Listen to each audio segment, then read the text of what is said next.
Hey, what's going on, everyone? It is Phenomenon, level 90 Augmentation Evoker from Thrall. I have an update here to my previous Augmentation Evoker guide. This is really like a how-to if you have no idea about the Evoker or you're just trying to get a base understanding of it. This is going to walk you through what we are, what we do, the spells, some of the important talents, rotations, those types of things. So it's not an exhaustive, sweaty, try hard min max guide, but it will give you what you need to get going and have a solid understanding.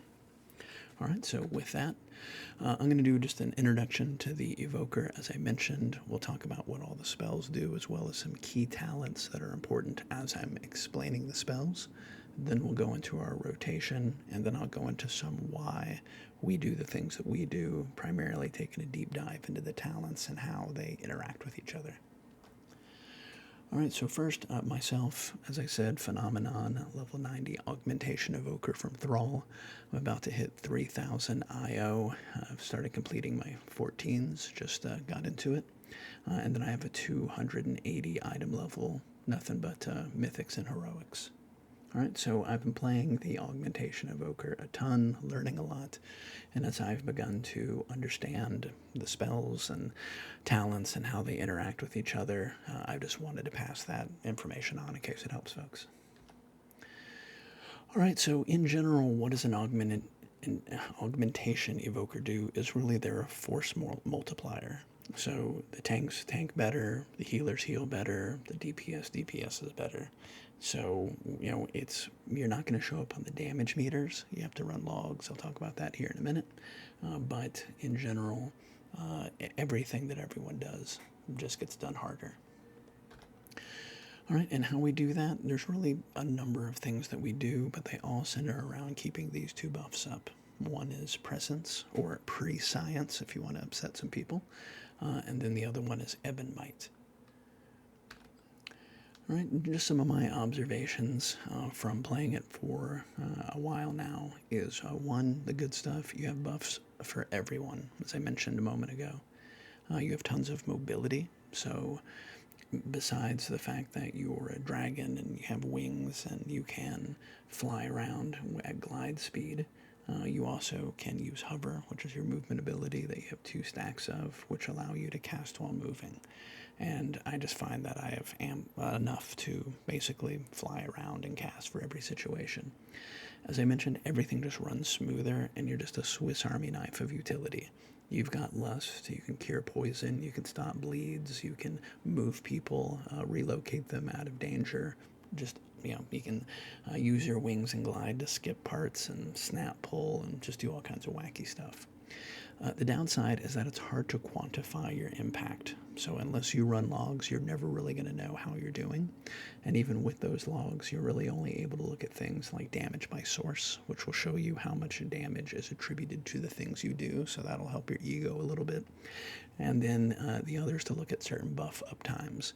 Do you have near 100% uptime on presence? Ebb and might, like 75% uptime, is pretty good per the internet that I read all about it. And then, how long is your clone active, stuff like that. The other thing is you may get flamed for your DPS by people who do not understand the class at all. Just a couple days ago, someone sent me a message inside an instance we were in telling me how shit I was because my damage was so low. I didn't bother to explain it. I just, said, yep, that's me. All right, so let's get into the spells and some of the talents. All right, the first is your 1 hour party buffs. You've got Blessing of the Bronze, which is a 15% movement ability cooldown reduction. So that's a blink for mages, the horse spell for paladins, aspect of the cheetah for hunters, all of that kind of stuff. Then there's a talent I take, Blistering Scales, which adds to the tank's armor and does like a Thorns-like buff, where if a mob hits them, they take damage. Now, I partner that with a talent that makes Blistering Scales not lose charges, so you never have to recast it. And then also, those Thorns deal more damage. Then for the healer, I've got a talent, Source of Magic, which will add to mana regen, and then also increases the damage and healing they do, again through a talent. Then while you're in combat, you've got Ebb and Might. that increases the primary stat of everyone as well as ups your own damage. So keeping Ebon Might up and running is super important. And then Presence, that's a DPS buff. It auto-targets the other two DPS. So in an M+, it's fantastic. It's the perfect lazy buff, no thought required. If it's glowing, push it. But it does an extra crit chance and has the ability to mirror some damage. All right, then we have our ultimate move, Breath of Eons. So with this, it changes at level 90 when you get your final hero talent around level 90, so just be aware. At first, it's a little like a red carpet or a green carpet you extend to show where you want to start flying and land. Once you get that last talent, you just pick up and start soaring. So you'll hit the button one time to start it and another button to land. And typically you just want to go whatever the minimum amount of distance is for you to fly over the pack of mobs and breathe fire on them. It also grants Ebon Might for a very short amount of time. In general, it has a lot of effects, but in general, mobs take more damage. Think of it that way. And you can reduce its cooldown. It's got a 1.8 minute cooldown. You can reduce that with bombardment, which is an effect we'll go into and talk a lot about later. All right, then you've got your empowered spells. So you have an ability called Tip the Scales, which lets you cast one of your empowered spells at max rank instantly. So based on the situation, you may want to hit Tip the Scales and pick one. Now, Upheaval is one of them. It requires a target, otherwise it won't cast. It knocks them all up into the air, so think of it like a stun. It's got a direct damage component, and it gives us a charge of what's called Mass Eruption, which is the thing needed to mark something for bombardment. As you charge it up, empowered spells, they have a little bar, and the longer you hold it, it goes rank 1, 2, 3. And then you have to hit the button again to cast it. So for Upheaval, the only difference is the area of effect gets larger. So if you're in an M+ and everything's tightly packed, usually rank 1, 2 is totally fine. I typically cast it at the lowest rank. Then Fire Breath. That's a cone in front of you. It has a direct damage as well as a damage over time component. And it also gives you a charge of Mass Eruption, which you use to mark targets for bombardment. Now, the higher the rank you go, the more direct damage and the less dot time. That's important to keep in mind for something I'll explain later. In general, right now, I'm casting it at rank 1, unless I've got Tip the Scales going, in which case it's somewhat situational on which one of the two empowered spells I make an instant. All right, next is our essence spenders. I only have one. You can talent into another one that's like a heal, but for now, you can think of it as just the one. So essence is the 6 balls that show up underneath your name, and eruption is how we spend those essences. Eruption is an AoE direct damage spell.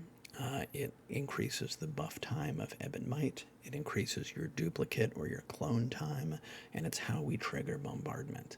So it's a very important spell. We'll be casting this more than anything else that we ever cast. All right, when you are out of essence, you have to wait for your essence to regenerate, and so you'll be casting some filler spells. The first is Living Flame, and its icon changes, so there's the 2 of them. But if you target a mob, it does direct damage. If you target a person, an ally, it does healing. There's a talent that lets you hit 2 targets all the time, and I'm pretty sure most everyone takes that by default. Then the other one is Azure Strike, which, whoops, I just realized it says Living Flame on there twice. I'm sorry. The blue one is Azure Strike. It has a direct damage component and just always hits 2 targets by default. Now, the reason why these filler spells are important is for a talent called Essence Burst, which gives a percentage chance every time you cast these spells to make your next eruption cost no essence. Now there's more to it, and I'll go into it in more detail, but in general, you're out of essence, cast these 2 spells. It's going to either give you the time needed to regenerate enough essence to cast eruption again, or you're going to get an Essence Burst and get to do it for free. All right, so now putting it all together into a rotation. The higher up on the page the button is lit, you want to push that button. So if Presence is off cooldown, push it. Doesn't matter what's going on, push Presence. Ebon Might is off cooldown, push it. Okay? Again, not the absolute perfect min-max way to do it, but a fantastic way to get started. If it's at the top of the screen, push it. So you want to get your buffs on, presence, so you can hit 2 targets with it, so you do that. Then after that, you do Ebon Might, which buffs the party. From there, you'll use your ultimate move, Breath of Eons, where you'll take flight, fly over the pack of mobs that everyone's fighting, and buff them, debuff them, buff your party, do a bunch of stuff. As soon as you land, you have the option of hitting Tip the Scales to make one of your empowered spells instant. If you can do it, do it. And then you'll do Fire Breath and then Upheaval. Now, once you do those 2 spells, you have 2 charges of what's called Mass Eruption, which is what starts Bombardment. So the way you'll do that is you'll target one thing, cast Eruption. It can be whatever you already targeted for Upheaval. Then after that lands, you'll see the icon for Bombardment. You need to switch to something else and hit it with the second Bombardment. And I'm sorry, you don't need to wait until you see the icon. I'm just telling you, target one thing, hit Bombardment, target something else, hit Bombardment, or I'm sorry, Eruption, which leads to Bombardment. So then after that, it's just Eruption spam. When you run out of resources and you need to start pulling them, you can use Living Flame or Azure Strike. But if you are sitting there casting Eruption and you have not run out of essence yet, and your empowered spells come back, do the empowered spells because they're higher up on this list. Then go right back into marking the targets from Bombardment and back into your Eruption spam. So this is basically the name of the game. The higher it is up on this list, you need to make sure that that button is pushed. All right, so super simple rotation. Now, part 4, a deep dive into the talents, a little bit more of the why of why we do certain things. So keep this in mind. If you focus on extending Ebon Might, everything else is automatic. Keep that in mind as we go through this. All right, so the Dance of Ebon Might.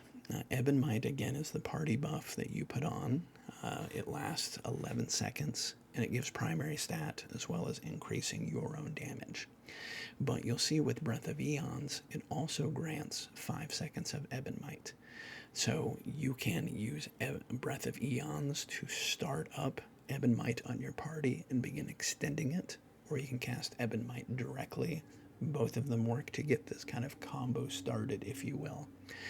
All right, but the important thing on Breath of Eons, if you look down at the bottom, is 15% of all the damage dealt by allies affected by Ebon Might is copied and does damage back to them. It's like it stores up the damage and hits them. So that's why Ebon Might is cast first before Breath of Eons, because we want all that juicy bonus damage.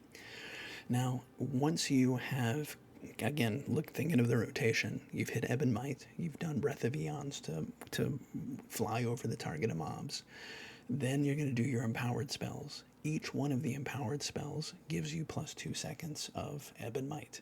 So if you can do a level 1, if you can do an instant version of it with Tip the Scales, you will gain more Ebon Might time than it may have necessarily taken you to cast these, or it'll be very close. It'll be a wash.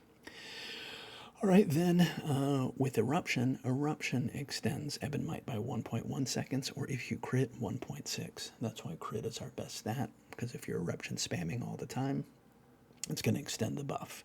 So all of these spells keep Ebon Might going. All right, now the next thing to take a look at is our super duper ultimate talent we got from this expansion, which is Duplicate. Whenever we do our Breath of Eons, it summons a copy of us, and that copy stays out. But the important thing is they are on rank 2. Anytime you extend Ebon Might, your duplicate is also extended. So again, if you focus on extending Ebon Might, everything else is automatic. So you'll cast your Breath of Eons, you'll get a little clone of yourself, worry about extending Ebon Might, just like we talked about here, and everything will be okay. All right, but wait, there's more. Fire Breath also will add a debuff onto the target that allows you and someone else to do additional damage to them. But per Mighty Inferno talent, extending Ebon Might also extends Inferno's Blessing. So again, you don't have to think, man, I really want to extend that Fire Breath effect. Just extend Ebon Might, and everything else is automatic. All right, should you empower Fire Breath? Look, The reason why you will see a lot of guides that say do it at maximum is because of an old talent that is gone with 12.0.5, and that was Molten Embers, where anything affected by the fire breath's damage over time, it would affect it differently. It would give bonus damage. And since empowering the spell shortens or lengthens the dot time, it mattered. I don't know that it matters anymore. I'm typically casting at rank 1, unless, of course, I have a tip the scales, which makes it instant and full. Now, this is a change from my last guide where I said I always did flame at full. Don't do it anymore. Personally, I do it at rank 1 just to get it over with so I can start gaining my Ebon Might charge back faster. Because in my mind, if I spend 4 seconds casting a spell to get 2 seconds back, I'm in the hole. But if I spend 2.2 seconds to get 2 seconds back, I'm almost breaking even. All right, Eruption and Essence Burst. I just want to go into this a little bit more. When you are spamming Eruption and you end up out, you're going to need to wait to regen. There's nothing you press that gives you Essence Charge directly, right? Like you cast Living Flame and that automatically gives you a charge of Essence. It doesn't work that way. But because the way Essence Burst is that there's that 20% chance with Living Flame or 15% with Azure Strike to make your Eruption cost no Essence, and it stacks 2 times. And there's some things that combo onto this. The first is that Essence Burst has a 20% chance not to be consumed, meaning you do it, you got a free one, it stays, you get another free one. Also, it makes you cast Eruption faster, which is great, increases the damage, which is great, and it increases your intellect, also great. Oh, and by the way, when you keep Presence up, the buff you're supposed to be putting on your DPS with 100% uptime, it also can grant Essence Burst. So you can have 2 stacks of Essence Burst, keep an eye on it, maybe put a little monitor within your user interface, but when you have Essence Burst, that's free Eruption, you might as well send it. All right, Bombardment and why we do 2 targets. So whenever you cast an empowered spell, you get a charge of Mass Eruption. Mass Eruption will hit up to 3 targets, extended by 1 with another talent, so 4 targets. And when you hit them with Mass Eruption, it will mark them for Bombardment. Now, Bombardment is a little dude that flies out, drops a bomb on them, and does some reduction of your cooldown time. Now, when you have 2 different targets selected, then that means each one of them is hitting the 3 + 1 additional targets, and each one of those contributing to faster cooldown reduction. So up to 3 seconds reduction for 1 bombardment going. If you have 2 targets, you're going to get up to 6 seconds. So an argument could be made that if I hit the same target twice with my Mass Eruption, I'm just extending the buff. But again, you're hitting, you could have 2 targets being bombarded, each of them hitting up to 4 targets. You're going to cover more of a spread of damage. So I just picked 2 targets.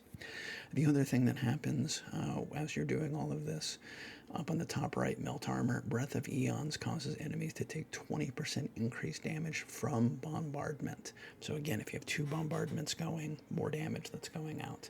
Also, Essence abilities do more.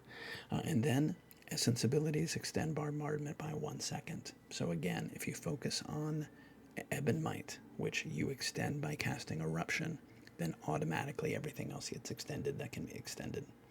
All right, so that's the quick and dirty. I hope that helped. If you found this helpful, like and subscribe, and otherwise, happy augmenting.